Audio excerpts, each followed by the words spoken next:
Imagine for a second what a post-carbon city means. Close your eyes. First of all, it's quiet. No gas-powered engines, no buzzing of the mowing and blowing, no grinding diesel-powered motors. The post-carbon city is often as quiet as an EV or a bicycle. You can hear birds. Second, architecture and space look very different. Solar panels on all plausible surfaces, buildings oriented to capture the sun and channel cooling breezes. In warmer climates, everything is white to reflect the heat, and streets are narrower to cast shade. In northern climates, dark roofs capture the heat in winter. Efficient wood furnaces or geothermal heat whole districts.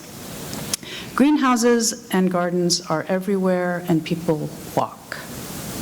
These cities look very different from each other because we've co-designed them with their local environment. Rainy Portland relies on abundant wood for its construction and heating. Chicago, by contrast, has covered its shoreline with wind turbines and super-insulated its buildings using sod and other materials. Post-carbon cities will have divergent evolutionary paths because our post-carbon systems will be both distributed and centralized, emerging from local resources and place. Third, post-carbon cities are post-waste cities. We no longer assume unlimited energy and planetary resources. We understand that our margin for resource extravagance is now razor thin, and we can't just override the constraints of natural systems by applying more brute carbon-based energy. Earth resources are finite. Its atmosphere sensitive, and thus we recycle and we repurpose as much as possible. Post-carbon is about doing more and better with less. But why post-carbon cities? For the first time in human history, more humans live in cities than anywhere else on the planet. Cities are our habitat, and cities are the drivers of Earth change. Today's cities are almost completely reliant on carbon-based energy and its applications. Just look around and you can see almost everything has an element of carbon in it. Carbon fuels have enabled the dense conglomerations we live in. And so that means that the planet's future starts with remaking the city. Now, to many in this room, the smart city, reliant on sensors and automation and efficient gadgets and machines, may be the post-carbon city of the future. Let me tell you, it's not. That city is highly material intensive and inherently anti-democratic, both politically and culturally. In the smart city, things are done for you by programmers working for utilities or transit systems or food companies or designing how your refrigerator works. Smart cities make you dumb because critical decisions are embedded. They're already baked in those systems instead of being yours. Smart cities aren't more efficient either. As the Jevons paradox tells us, more efficiency often leads to more energy use. So while your stuff may be more efficient, there's more of it, and the cycle of resource consumption just continues. A censored city distances you from daily life and the place you live. A fatal distance when your well-being relies on knowing your environment.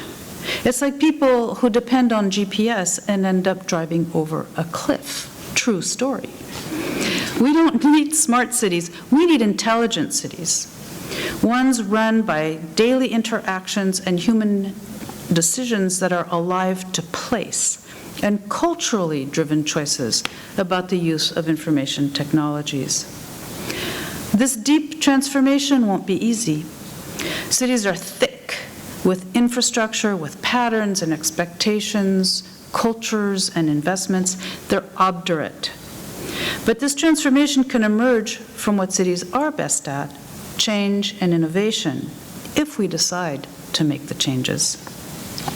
So what might these changes entail? First, a change towards more well-being. Today, cities are predominantly about economic growth, shifting away from a growth paradigm that's hungrily eating more earth resources and burning carbon fuels is necessary if we're to lessen our impacts. Although a global slowdown is already happening, we heard last night actually, maybe not for those reasons. It shows there could be saturation and fatigue, a desire for something more intangible in daily life than consumption, a desire for time, a desire for sociability and sharing, like the share economy is showing us. Let's call this process of enhanced well-being decapitalization, the gradual repositioning of the market where it fits best.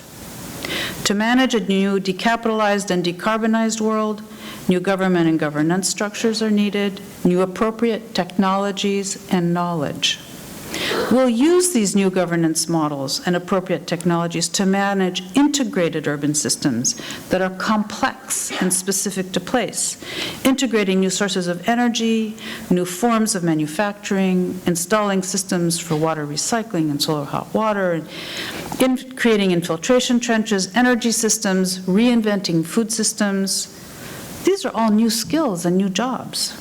And we need to decouple the idea that human well-being is predicated on endless growth. Instead, we need enhanced engagement in daily life from all of us, including decisions about what's produced, by whom, for whom, why, and how.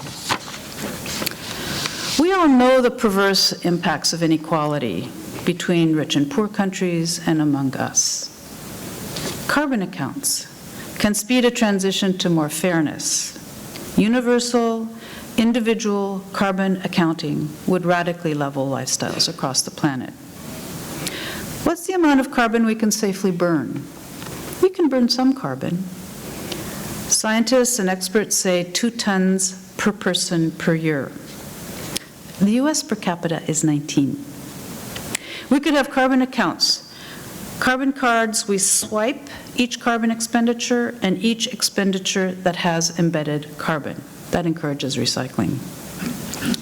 This accounting opens the door to dialogue about the changes we need to make within cities and on a global level for well-being going forward.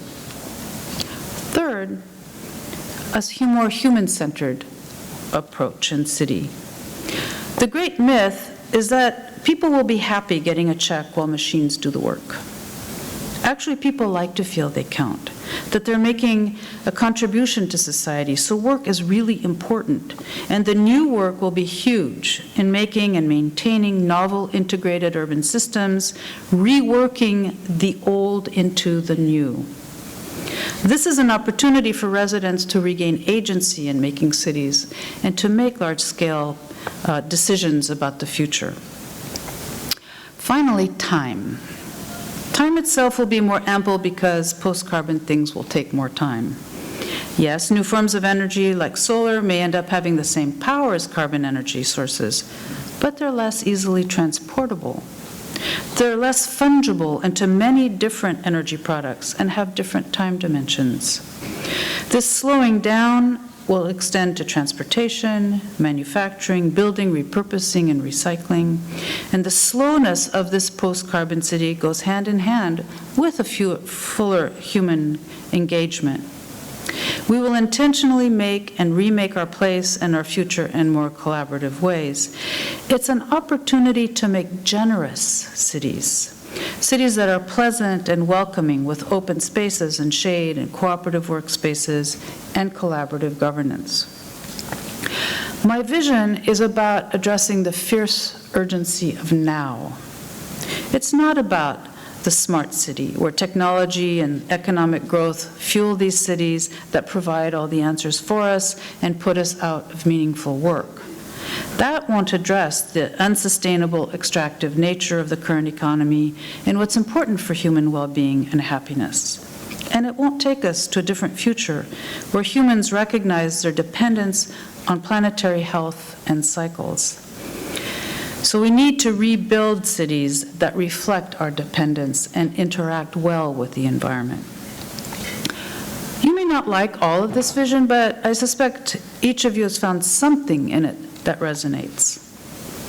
The post-carbon city is the key to planetary survival.